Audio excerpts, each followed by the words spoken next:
kulanti wanaagsan daawadayaal ku soo dhawaada waraysi kooban oo aanu la yeelanayno injineer Axmed Cabdi Ibraahim oo ah afayeenka ururka xoojinta midnimada ama qarannimada Soomaaliland isla markaana magaalada Hargeysa kaga dhawaaqay ururkaasi. Injineerku waa gudoomiyaha guud ee ururka injineerada Soomaaliland sidoo kale. Waxaan ka waraysanaynaa bal ujeedada ururkaasi ay ka leeyihiin sida uu u shaqeeyo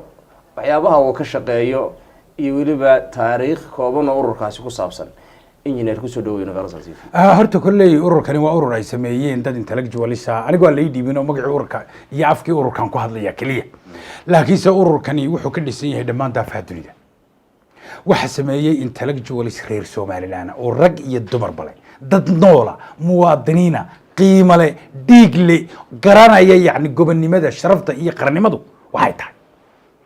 waa urur ilaa 2018 la soo aasaasay kulley hadaan gudoomiyaha oo kala sheego gudoomiye Maxamed baa la yiraahdaa gudoomiye ku xigeenka waa gudoomiye ku xigeen Saamiya xubno badan oo kala duwan buu leeyahay ururku wuxuu leeyahay 12 xubnood oo guddiga fulinta la yiraahdo haykalkiisa sidoo u dhisan yahay hataa yara sheego wuxuu leeyahay 80 xubnood oo golo dhexe ah wuxuu leeyahay golo weyne ilaa hadda inta aanan u gaadhayan ka bartay ilaa 5,000 oo xubnooda waxa uu taagan yahay ururku waa xoojinta qarannimada Soomaaliland hadday tahay la xoojiyo guurtida oo lagu dhiirigeliyo hawsha qarannimo ay hayaan iyo xilka umadeed ay hayaan waxay xoojinayaan oo iyadna dhidibada waasiyaan xukuumadda iyo xilka iyo hoggaanka ay bulshada u hayso ilaalinta dalka oo xuduudihiisa oo dhan leh hawadii leh beerihii dhulkii hawadii iyo badii intaba qodobka kale ay ilaalinayaan waxa weeye oo qaranku ilaalinaya iyagna ay xoojinayaan waxa weeye nabadgelyada gudaha dibadda iyo xuduudaha sugidoodii ka hiritaanka cadawga oo laga filo dalka ay dalku dhinac buu ka yahay hilbasil haddii aanad yeelan institutionno dawliya oo adag oo ummaddu iyo muwaadiniintu aanay cashuurtooda bixin oo aanay iyagu dalkoodii himiladoodii iyo horumarkoodii si xaqiiqo ah uga run sheegin in ay gaadhsiiyaan halka ay doonayeen inay gaadhaan waxay noqonaysaa waxa weeyaan waxay noqonaysaa maxaa daal kor engineer ilaalinta iyo xoojinta qarannimada Soomaaliland hadii jeer dawladda u xil saaran saddexda dhardhaari dawladda mid la socotaan inta mid kula socota dawladdu waa ururkuna uu kula socdaa dawladduna waa ku ogtahay hadday sirdoonka tahay hadday wasaaraadka hawlaha qaabilsan iyo institutionada tahay hadday baarlamaanka tahay ururka iyo xubnaha ururku iyagoo daafaha dunida joogay mar walba la soo xidhan madaxda qaranka oo ay kala soo xidhan iyagoo xoojinaya oo ku xoojinaya waliba sida cadawga qaranka la isaga ilaalinayo waayahay waxyaabaha aad ka shaqaysaan xoojin iyo ilaalin marka la leeyahay in la yara faahfaahiyo u baahanta waxaanu ka shaqaynaa waa xoojinta qarannimada weeye in la ilaaliyo qarannimada ururkani urur xoojinayay waxa lagu xoojinayaa fikrad suuban oo wanaagsan waxa lagu xoojinayaa ilaalinta shuruucda u degan dalka waxa lagu xoojinayaa wixii ka xoogran xukuumaddu ama wixii ay u baahatay in lala qabto hadii laga qabanayo dibadda oo ay arrin safaaradeed noqoto haday noqoto wasiiro yani loogu gogol xaadhayo inay la soo kulmaan duwaliga kale oo ururkani uu kala shaqeynayo haday noqoto isku xidhka arrimaheennii dibadda iyo jaaliyadda haday noqoto madaxda qaranka isku xidhkooda iyo madaxda kale dibadda ee hawlo badan oo dalkani u wax facilitation badan oo cid kale qaban karayn ayuu ururkani qabtaa masalada kalena waxa weeye waxa uu ururkani la difaacayaa dawladda meel lagaga haboon yahay dawladda in loo hadlo oo badan baa jira kasoo marka shuruucda la fulinayo maahane waxa weeye ninka dalka wuxuu dhimaya ee dibadda jooga xukuumadda cidda u soo ogaanaysa waa muwaadiniinta jamhuuriyadda Soomaaliland ururkani waa kamid waana ka koow kowdii bishaad ku dhawaaqdeen sida sheegtay sanadkan ilaa inta maxay idin qabsamay waxyaabo badan baa noo qabsamay waxa noo qabsamay ururku waxa weeyaan lacag badan oo uu hayay oo uu ururiyay wuxuu ugu qabtay dadka ku dhibaataysan dhakhtarradeena waliba meelaha xanuunka maaragtay maskaxda dhimirka boorama Hargeysa meelo badan baa waxa la gaarsiiyay bustayaal waxa la gaarsiiyay daawooyin waxa la gaarsiiyay agab badan oo markaa anfacaya dadkeena ku dhibaataysan cusbitaalada arinta ugu weyn arrimaha ugu waaweyn ee qabsoomay waxa kale oo qabsoomay shirar badan oo lagaga hadlay sidii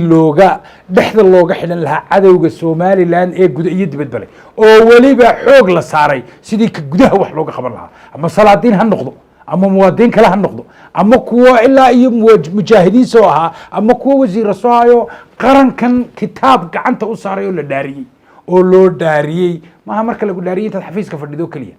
marka lagu dhaariyay xil qaran qabato waxa lagu dhaariyay qarankan inaad daacad u tahay cimrigaaba dabeedna inaad dhaartii dhammayd bannaan kaga tagto oo cidlo kaga tagta ciqaabteeday leedahay tu rabbina way leedahay tii ummadda ballanta aad u qaaday iyo wixii lagu dhaariyayna waad leedahay marka waxyaabahaasoo dhan in dadka laga wacyigeliyo inaan loo tusin arrin qabaliya inaan loo tusin arrin dan kale ku jirto inaan midnimo wax haba yaraatee la iska qanciyo laga qanciyo cid kasta oo lagu qaldi lahaa maanta midnimo la isbaabiyo oo haddana dib loo baaba'o iyo sidii looga hortegi lahaa ururka waxyaabaha wax badan uu ka qabtay watay engineer waxaad la shaqaynaysaan dawladdii markaad hawsha haysaan dabcan dee dadkiina waad u shaqaynaysaan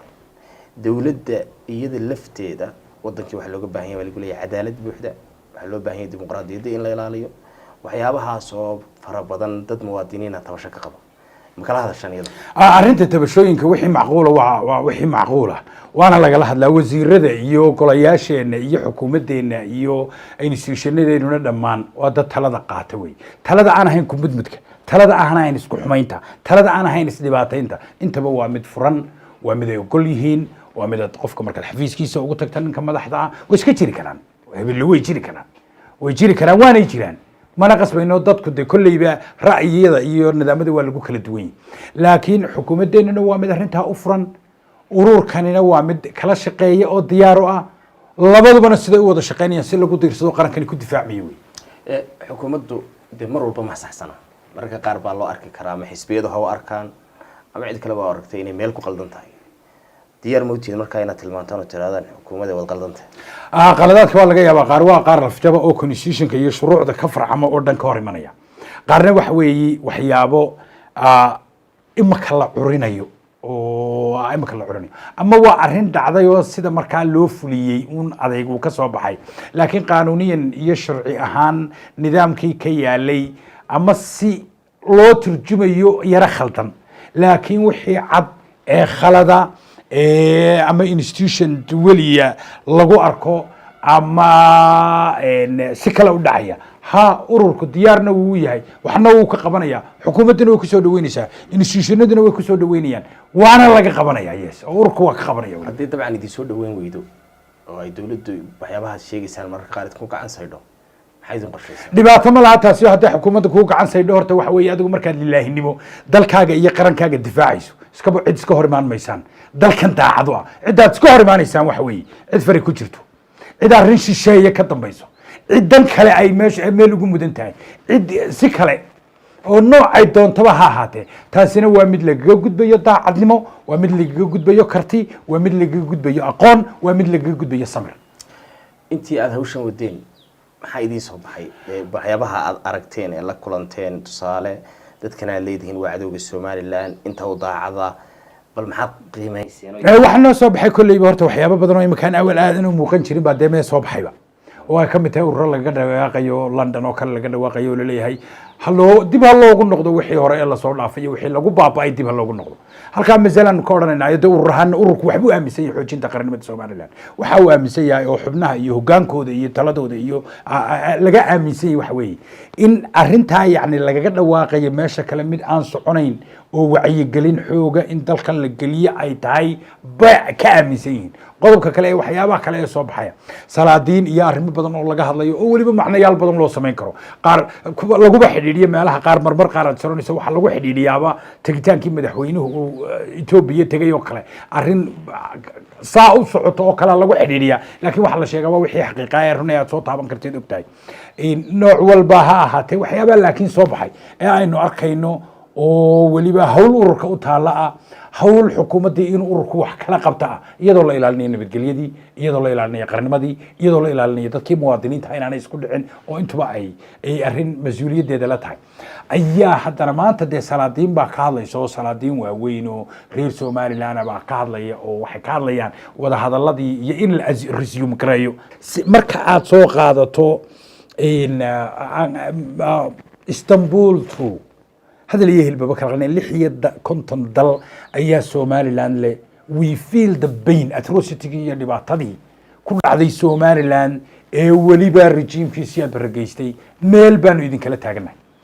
waxay kala dhiiri gelinayaan in la wada hadlo oo Somaliland iyo Soomaaliya ay wax ku soo heshiiyaan oo wax ku soo wada hadlaan hanaanka wuu qeexan yahay xitaa loo wadayaa wada hadallada wuu qeexan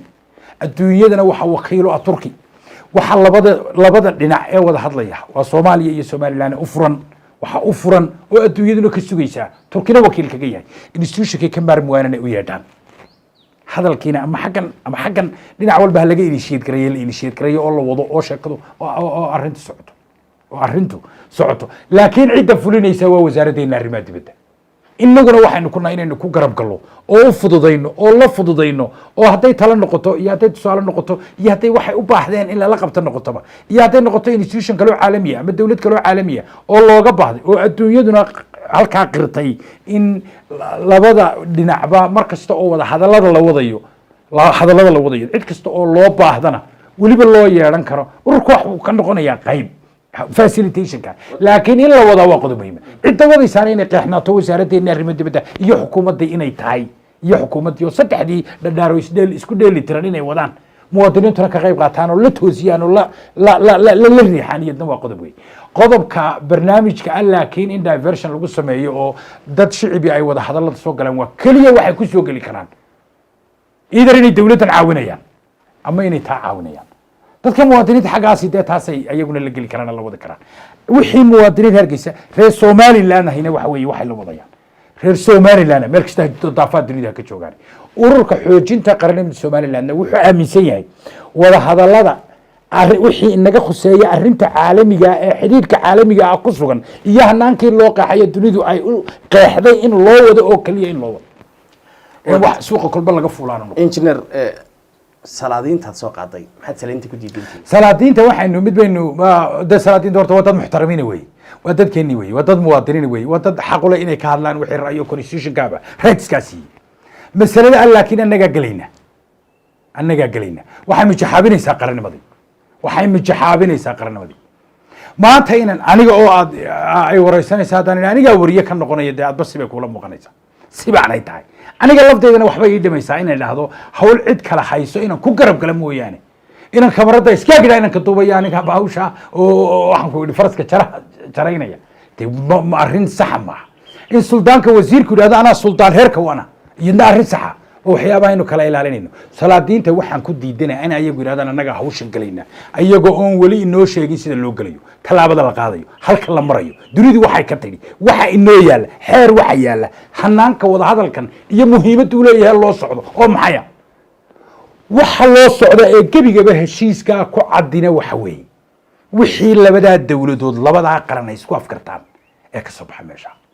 oo weliba aynu wada ognahay Somaliland inaanay lahayn ka noqosho wax layda aanay ahayna wax lagu daalay hadday 200 sanadood qaadanayso in la ictiraafaa Somaliland dadka qaar baa weli aaminsan in ictiraafkii maqan yahay laakiin isaan waan aaminsanahay inaanu maqnayn watay engineer salaadiintu inay heerka gaadho oo tiraahdo waxaan faragelinaynaa siyaasadii dibadda oo wada hadalladii baan anagu qayb ka noqonaynaa dabcan waxa u sabab ah baa la yiri in xukuumadda kulmiye ay markii hore siyaasadda isticmaashay salaadiinta oo siyaasad ahaan iyo olole iyo arrimaha soo fiicna in marka horeba madaxdii dhaqanka iyo madaxdii siyaasadda la kala saaro oo madaxdan siyaasadda dimuqraadiga la yiraahdo salaadiintu inay soo gali oo taasi meena mowduuc la farageliyo u baahanahay horta waxani waa yani wax waliba waxay ku fiican yihiin dalkani waa dal maanta dhaqaaqay weey waa 30 sano dawladaha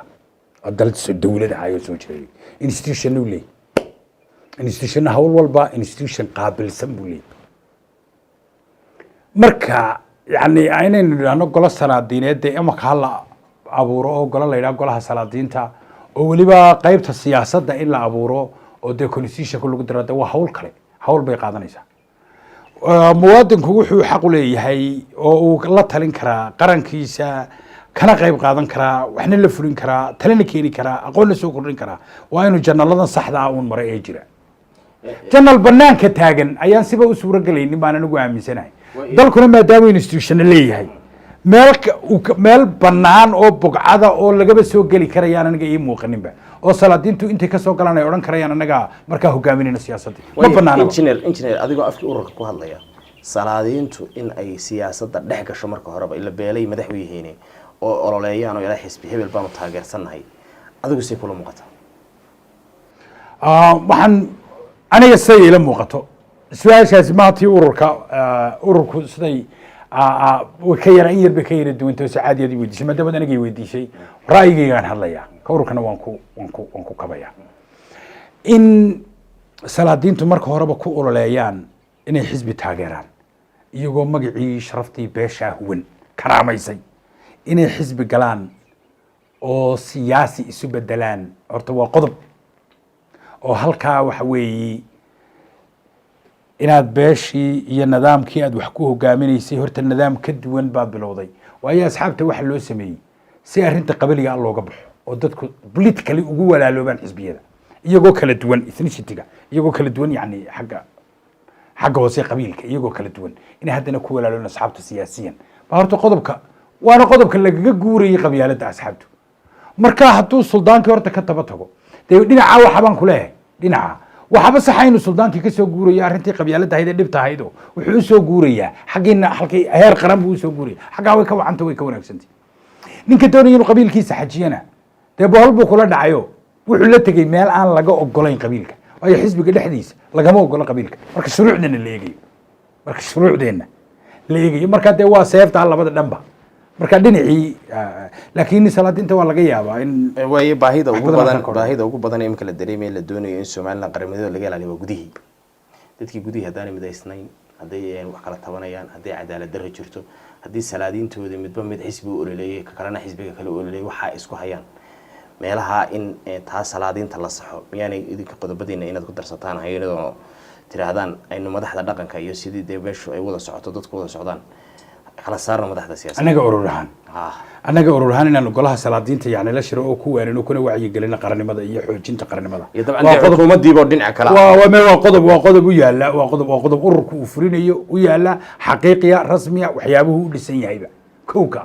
muwaadiniinta iyo wacyigelintooda iyo xoojinta qarannimada oo ururku wuxuu u wadayaa mar walba xagga walaaltinimada iyo qarannimada iyo ilaalinta shuruucda iyo qaanuunka dalkan u leeyahay buu mar walba ururku ka duulayaa oo u wadaya in golaha salaadiinta ururkani casuumo oo la hadlo oo dhexdhexaadin sameeyo haddii isafgaran waa u yimaado xukuumadda iyo salaadiinta dhexdoodana waa hawl u taalla ururkani waxna uu ka qabanayo weliba diyaarna uu yahay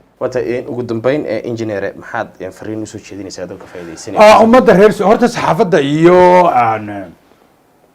aniga telefishinkayga oo telefishinada aan aada ugu faanaa marar badanna lagu yara canaanto oo la yidhaahdo telefishinkaasi dhan buu ka raran yahay wuxuu xaggaasu u yar wadaa mijaxaabin buu wadaa qaranka waxyaabaha waxaan leeyahay war ummadayda reer somalilaanow telefishin xalaala oo aynu leenahay oo telefishinada qarankeenan difaaca oo ilaaliya oo u hagar baxa oo dhexdhexaada oo aynu leenahay weeye male telefishinkan universal TV taasi horta waxaa leeyahay gunta qodobka labaadna waxay inana waa inaynaan wada doonin annagu maae cid kale dee telefishinka waa telefishin ballaarana taana inaynu xorriyadda inaynaan ka wada gudbin iyadna waa qodob kale muhiim haddii telefishinka cidi yani wax ka dabatana madaxdeennii oo walaalaheena oo inamadeenniya dee ina u timaadaano wixii asirada mar waxaa laga daayay talaana in loo soo jeediye iyadna waan ogol lahay salaan kadib qiimo leh ummadda reer Somaliland ururka xoojinta qarannimada Somaliland wuxuu leeyahay war wixiina ilaashada waraynu waxeena ilaashano waraynu waxeena u soo jeedno waraynu xukuumadeena iyo golayaasheena garab istaagno aynu muwaadinimadeena iyo himilada iyo horumarka aynu hiigsanayno aynu ka midho dhalino oo ka warkeenno xaqiiqiyan wabillahi tawfiiq assalaamu calaykum waraxmatullahi aad iyo aad baad umahadsantahay thank you so much that's so great intaas ayaan daawadayaal kusoo gabagabaynaynaa waraysigii koobnaa ayaanu la yeelinaynay injineer axmed cabdi ibraahim oo ah afhayeenka ururka xoojinta qarannimada Somaliland ahna gudoomiyaha guud ee ururka injineerada Somaliland anigoo Nuruddin Cali jooga waa barnaamijka idin soo jeedinayay amiin iyo xamsa kamarada iga duubayay dib intaynu kulmi doono waxaan idinkaga tegaynaa dhamaantayo nabadgelyo